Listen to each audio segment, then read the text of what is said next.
আসসালামু আলাইকুম, আমন্ত্রণ জানাচ্ছি চ্যানেল আই সংবাদে আপনাদের সাথে আছে আমি নবনীতা।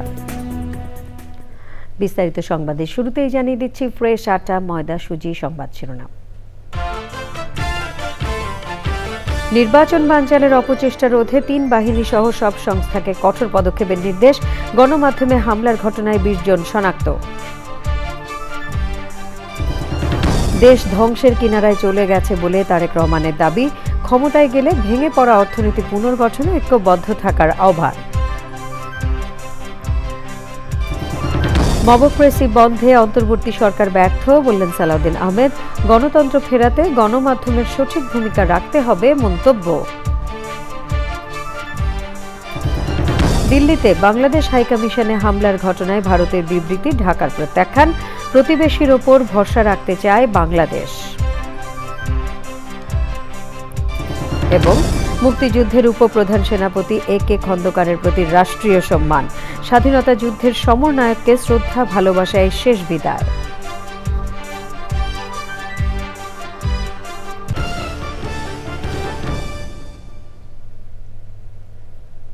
এছাড়াও নিটোল টাটা বিশেষ সংবাদে থাকছে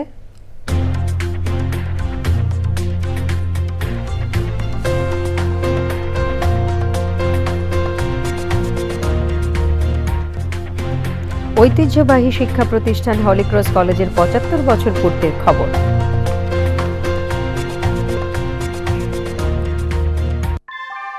ভূমিকম্প সহনীয় মোস্ট ডিউরেবল দেশের প্রথম থার্মেক্স রড সালাম স্টিল। সালাম স্টিল বোঝে ডিউরেবিলিটি। সালাম স্টিল, মোস্ট ডিউরেবল স্টিল। সংবাদ শিরোনামগুলো জানাচ্ছিলাম। এখনকার সংবাদ আয়োজন একই সঙ্গে চ্যানেলের ইউটিউব চ্যানেল এবং চ্যানেলের ওটিটি প্ল্যাটফর্ম আই স্ক্রিনে লাইভ স্ট্রিমিং হচ্ছে। যাচ্ছি পুরো সংবাদে। শুরুতেই জাতীয় সংসদ নির্বাচন ২০২৬।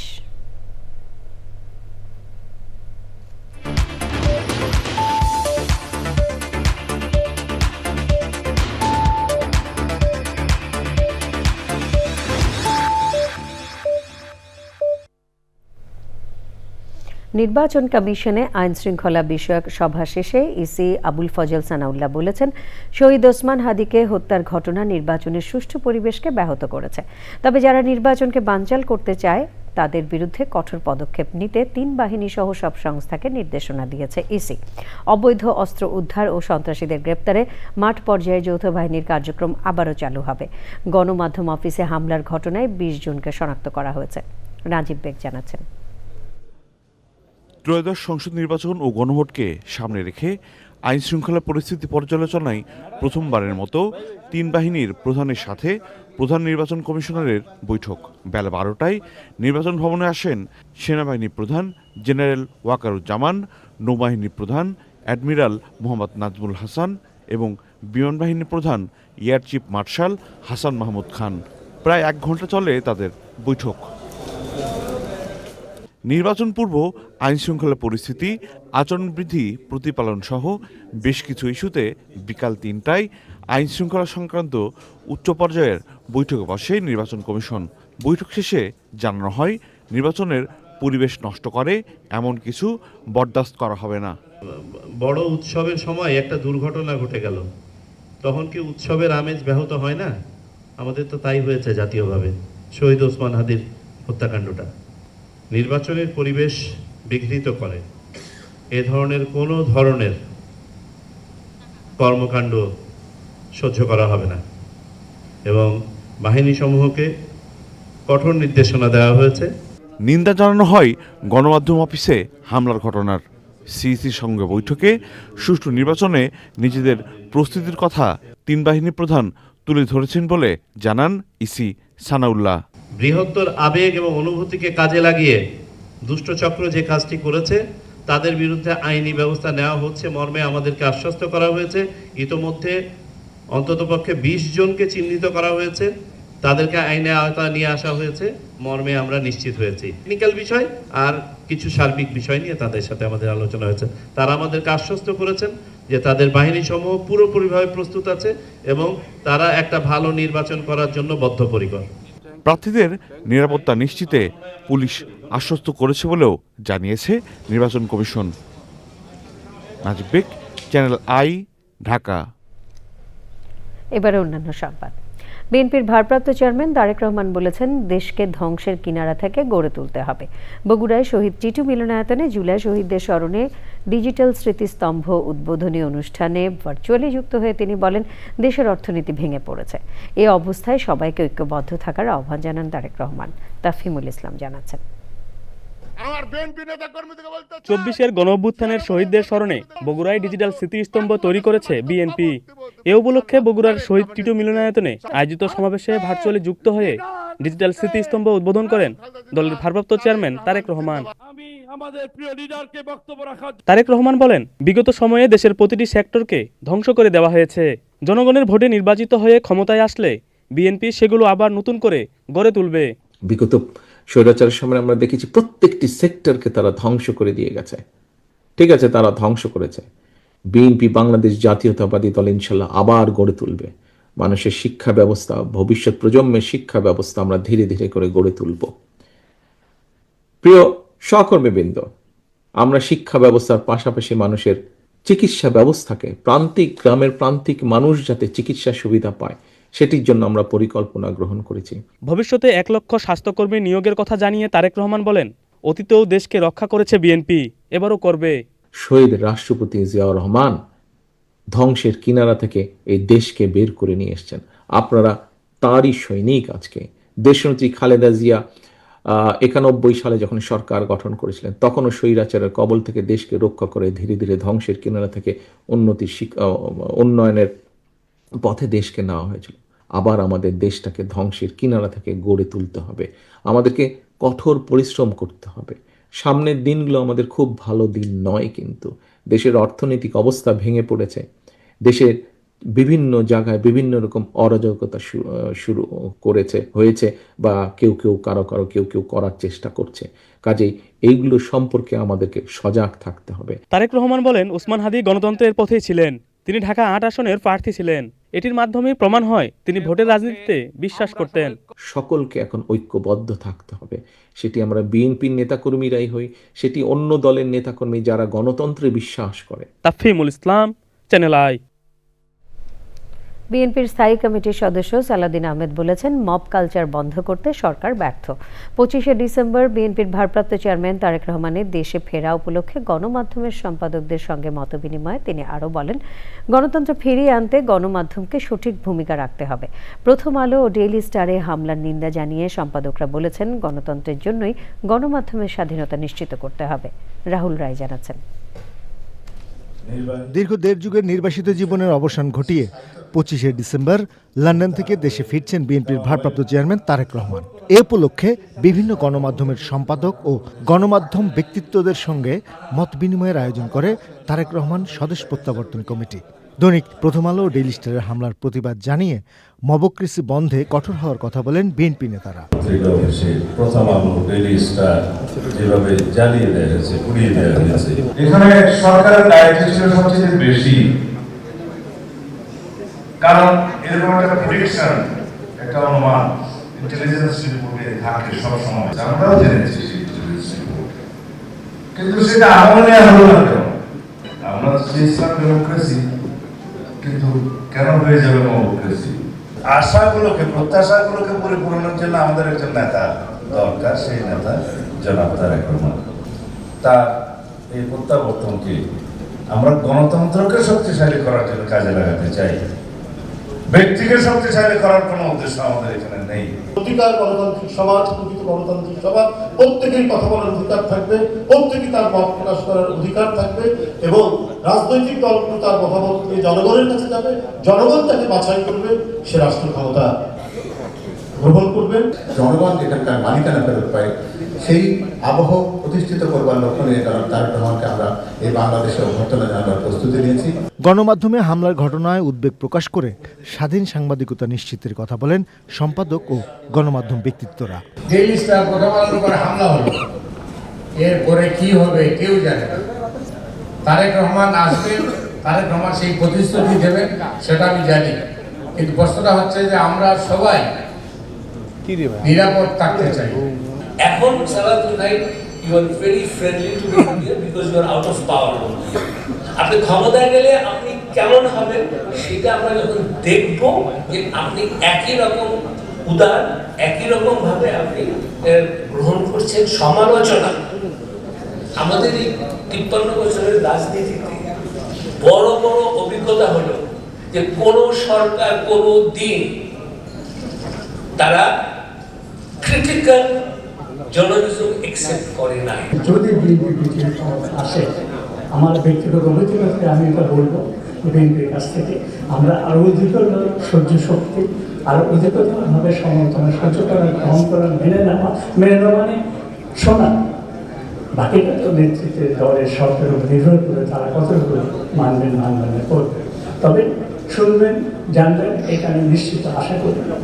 আপনারা যদি নির্বাচিত হন, ক্ষমতার দায়িত্ব গ্রহণ করেন, তাহলে এমনি 6 মাস আপনারা যদি আমাদেরকে এইভাবে আবার আহ্বান করেন, তাহলে কিন্তু আমরা গঠনগুলো আপনাদের ভুলগুলো ধরিয়ে দিতে পারবো। এটা দেখতে চাই না যে কোনো নিরাপত্তা সংস্থা থেকে ফোন করে বলা হবে যে কোন টকশোতে কাকে ডাকা হবে, এই চর্চাটা যেন বন্ধ হয়। গণতন্ত্রের স্বার্থেই স্বাধীন সাংবাদিকতা নিশ্চিত করতে আহ্বান জানান প্রত্যেকেই। রাহুল রায়, চ্যানেল আই, ঢাকা। দিল্লিতে বাংলাদেশ হাইকমিশনে হামলার ঘটনায় ভারতের বিবৃতি প্রত্যাখ্যান করেছে বাংলাদেশ। পররাষ্ট্র উপদেষ্টা জানিয়েছেন, বাংলাদেশ মনে করে কূটনৈতিক জোনের ভেতরে অবস্থিত বাংলাদেশ হাউস পর্যন্ত যাওয়ার সুযোগ দেওয়া হয়েছে উগ্রবাদী হিন্দু সংগঠনের সদস্যদের। তবে এখনই ভারতে বাংলাদেশের মিশন সংকুচিত করার কথা ভাবছে না ঢাকা, বরং ভরসা রাখতে চায় ভারতের ওপর। পান্থুর রহমান জানাচ্ছেন। কয়েকদিনের ব্যবধানে ঢাকা ও দিল্লিতে পাল্টাপাল্টি কূটনৈতিক তলবের পর আক্রান্ত হাইকমিশন। শনিবার রাতে কূটনৈতিক জোনের নিরাপত্তা বেষ্টনী পেরিয়ে বাংলাদেশ হাউসের ঠিক সামনে বিক্ষোভ করে ভারতের হিন্দুত্ববাদী সংগঠনের সদস্যরা। ঢাকার গণমাধ্যমে সংবাদ হওয়ার পর এ নিয়ে আনুষ্ঠানিক বিবৃতি দেয় ভারতের পররাষ্ট্র দপ্তরের মুখপাত্র রণধীর জয়সওয়াল। ঘটনাটি স্বীকার করলেও দাবি করা হয় তারা হামলা করেনি, বরং ময়মনসিংহে দীপু চন্দ্র দাসের নৃশংস হত্যাকাণ্ডের প্রতিবাদ জানিয়েছে মাত্র।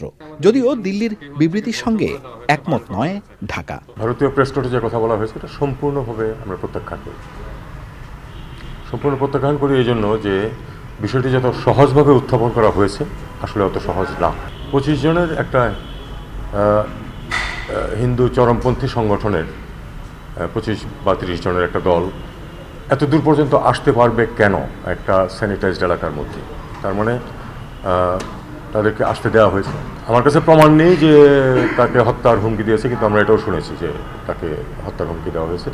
এর ভিতরে কিন্তু একটা পরিবার বাস করে, হাইকমিশনার এবং তার পরিবার কিন্তু ওখানে বাস করে। তারা কিন্তু থ্রেটেন্ড ফিল করেছে এবং তারা কিন্তু আতঙ্কিত হয়েছে, যে কারণ অ্যাডিকুয়েট সিকিউরিটি ব্যবস্থা ছিল, 2 জন গার্ড ছিল, তারা চুপ করে দাঁড়িয়েছিল। কাজে এটাকে আমরা মনে করি যে আরেকটু বিফাপ করাটা সত্যিকারই ওই দেশের দায়িত্ব। আমরা এখনও ভরসা রাখছি যে ভারত যথাযথ নিরাপত্তা ব্যবস্থা নেবে। দীপুচন্দ্র দাসের হত্যাকাণ্ড নিয়ে ভারতের উপস্থাপনাও গ্রহণ করতে চায় না বাংলাদেশ।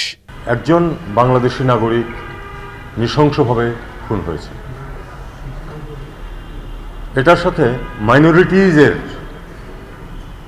নিরাপত্তাকে একসাথে করে ফেলার কোনো মানে হয়। কাজেই এটা গ্রহণযোগ্য না যেভাবে এটাকে উপস্থাপন করা হয়েছে। প্রশ্নের উত্তরে উপদেষ্টা জানান, এখনও ভারতে বাংলাদেশের কোনো মিশন বন্ধ বা ছোট করে আনার চিন্তা করছে না ঢাকা। যদিও হামলার ঘটনায় চট্টগ্রামে মিশনের ভিসা কার্যক্রম বন্ধ রেখেছে ভারত। Panthur Rahman, channel I, Dhaka. মুক্তিযুদ্ধের উপপ্রধান সেনাপতি, অপারেশন কিলো ফ্লাইটের সমন্বয়ক, স্বাধীন বাংলাদেশের প্রথম বিমান বাহিনী প্রধান, অবসরপ্রাপ্ত air vice marshal AK Khandakar বীরোত্তমের প্রতি শেষ রাষ্ট্রীয় সম্মান জানানো হয়েছে। বিমান বাহিনীর আয়োজনে জোহরের নামাজের পর ঘাঁটি বাসারে এ.কে খন্দকারের জানাজায় অংশ নেন প্রধান উপদেষ্টা professor doctor Mohammad Yunus.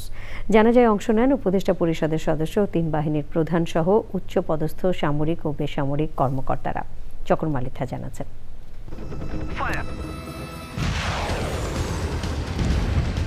1971-এর 25শে March Pakistan বিমান বাহিনীর তখনকার গ্রুপ ক্যাপ্টেন এ.কে খন্দকারের নেতৃত্বে wing commander MK Bashar, squadron leader Sultan Mahmud, squadron leader Sadruddin, flight officer Badrul Alam এবং পাইলট নুরুল কাদের বিমান বাহিনী থেকে প্রথম বিদ্রোহ করে বেরিয়ে এসে মহান মুক্তিযুদ্ধে যোগ দেন।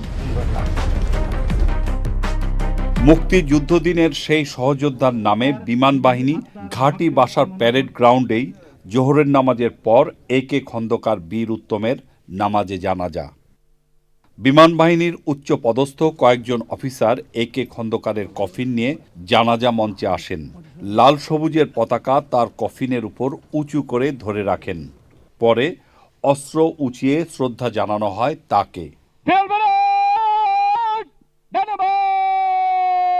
প্রধান উপদেষ্টা প্রফেসর মোহাম্মদ ইউনূস ছাড়াও উপদেষ্টা পরিষদের সদস্য, 3 বাহিনীর প্রধান, উচ্চ পদস্থ সামরিক ও বেসামরিক কর্মকর্তারা জানাজায় অংশ নেন। আল্লাহু আকবার। পরে রাষ্ট্রপতির পক্ষে তার সামরিক সচিব মরহুম AK খন্দকারের কফিনে পুষ্পস্তবক অর্পণ করেন। পুষ্পস্তবক অর্পণ করে শ্রদ্ধা নিবেদন করেন প্রধান উপদেষ্টা প্রফেসর মোহাম্মদ ইউনূস। একে একে শ্রদ্ধা নিবেদন করেন মুক্তিযুদ্ধ বিষয়ক উপদেষ্টা ফারুকী আজম, সেনাবাহিনী প্রধান জেনারেল ওয়াকারুজ্জামান, নৌবাহিনী প্রধান অ্যাডমিরাল নাজমুল হাসান, বিমান বাহিনী প্রধান air chief marshal Hasan Mahmud Khan. পরে বিমান বাহিনীর 3টি হেলিকপ্টার ফ্লাই পাস্ট করে মরহুম AK খন্দকারের প্রতি সম্মান প্রদর্শন করে।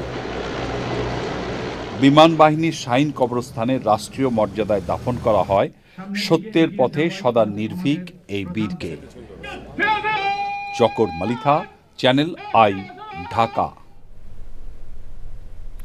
জামায়াতে ইসলামের আমির ডাক্তার শফিকুর রহমান বলেছেন, সরকার এখন যা যা করছে তাতে জনগণ সন্তুষ্ট নয়। ভোরে ওসমান হাদির কবর জিয়ারত শেষে গণমাধ্যমকে তিনি কথা বলেন। আরেক অনুষ্ঠানে দলের সেক্রেটারি জেনারেল বলেন, ওসমান হাদি হত্যার দায় সরকার প্রধান ও প্রধান নির্বাচন কমিশনার এড়াতে পারেন না।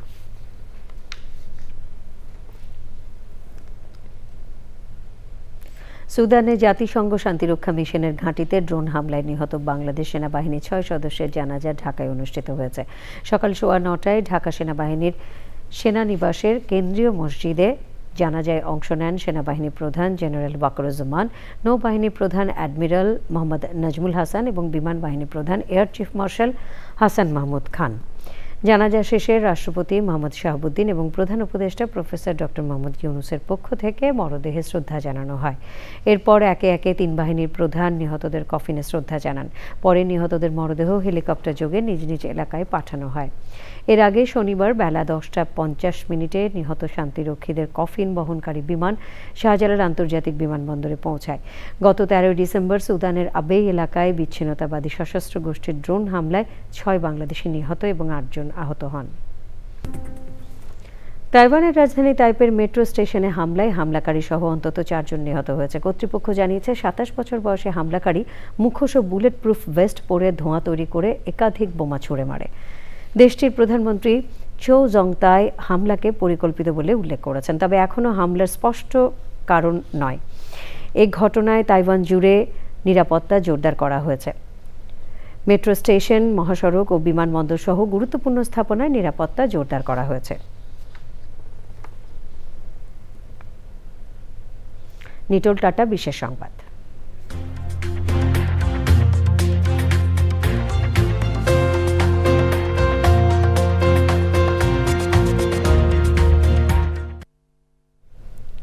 সাবেক ও বর্তমান শিক্ষার্থীদের মিলন মেলার মধ্য দিয়ে দেশের ঐতিহ্যবাহী শিক্ষা প্রতিষ্ঠান হলিক্রস কলেজের 75 বছর পূর্তি অনুষ্ঠানমালা শেষ হয়েছে। সমাপনী পর্বে প্রাক্তন সফল শিক্ষার্থী ও শিক্ষকদের সম্মাননা প্রদান করে প্রতিষ্ঠানটি। 75 বছর ধরে লালন করা সত্য, প্রজ্ঞা ও উৎকর্ষের আদর্শ ভবিষ্যতেও অটুট রাখার প্রত্যয় জানিয়েছে Holy Cross college.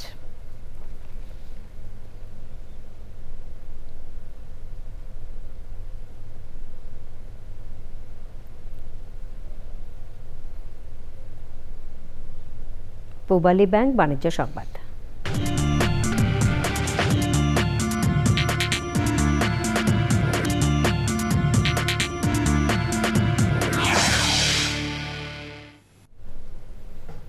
Best brand award অর্জন করেছে বাংলাদেশ এডিবল অয়েলের ফ্ল্যাগশিপ পণ্য রূপচাঁদা সয়াবিন তেল। এ নিয়ে টানা 16তম বারের মতো সেরা হলো ব্র্যান্ডটি। শনিবার রাজধানীর লা মেরিডিয়ান হোটেলে অনুষ্ঠানে সম্মাননা দেওয়া হয়। এছাড়া গতবারের ধারাবাহিকতায় এবছরও রূপচাঁদা সামগ্রিক সেরা ব্র্যান্ডের তালিকায় 15তম স্থান অর্জন করেছে। সংবাদে সময় হলো আবারও বিরতি। আপনারা দেখছেন চ্যানেল আই সংবাদ।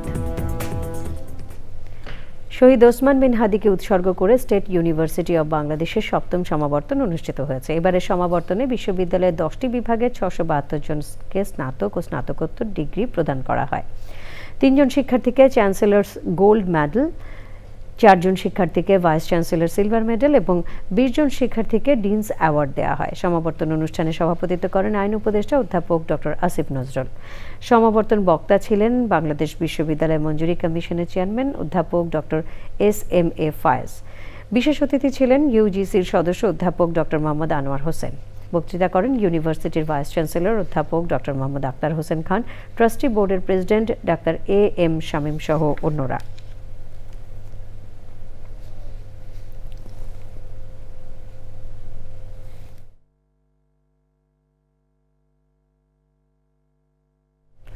ষোলতম বাংলাদেশ ফিজিক্স অলিম্পিয়াড 2026 দক্ষিণ অঞ্চল অনুষ্ঠিত হয়েছে। রাজধানীর লালমাটিয়া ক্যাম্পাসে অলিম্পিয়াডের আয়োজক legend international school.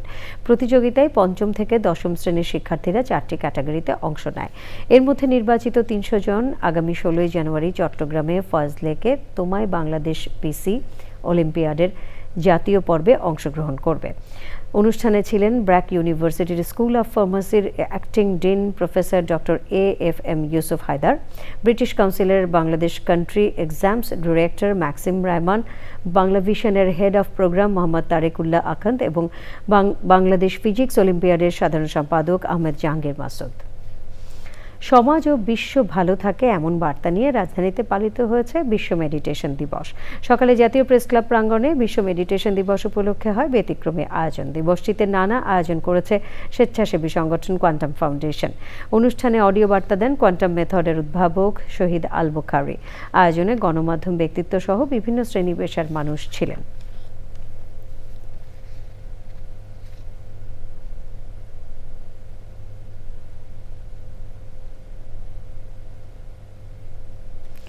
ফিনল্যান্ডে Bangladesh doctors platform বিডিপিএফ দেশের সার্বিক উন্নয়নে অংশীদারিত্বের পরিকল্পনা তুলে ধরতে সংবাদ সম্মেলন করেছে।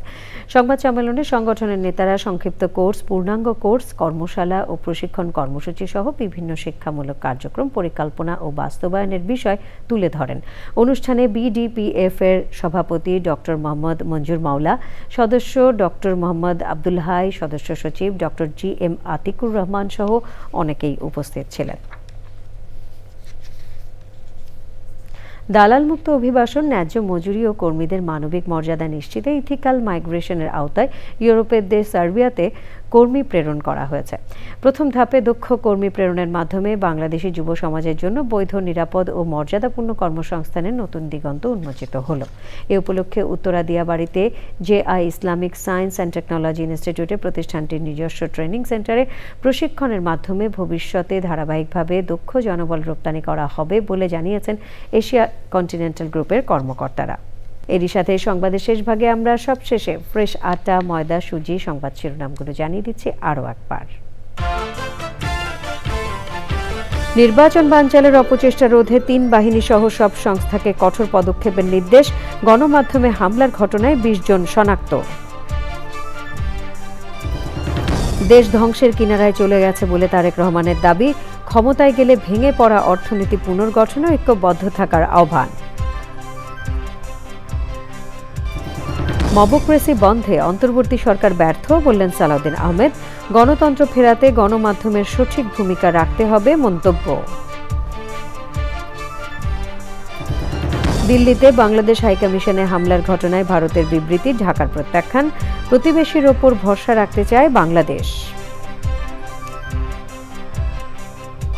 এবং মুক্তিযুদ্ধের উপপ্রধান সেনাপতি এ.কে. খন্দকারের প্রতি রাষ্ট্রীয় সম্মান। স্বাধীনতা যুদ্ধের সমর নায়ককে শ্রদ্ধা, ভালোবাসায় শেষ বিদায়।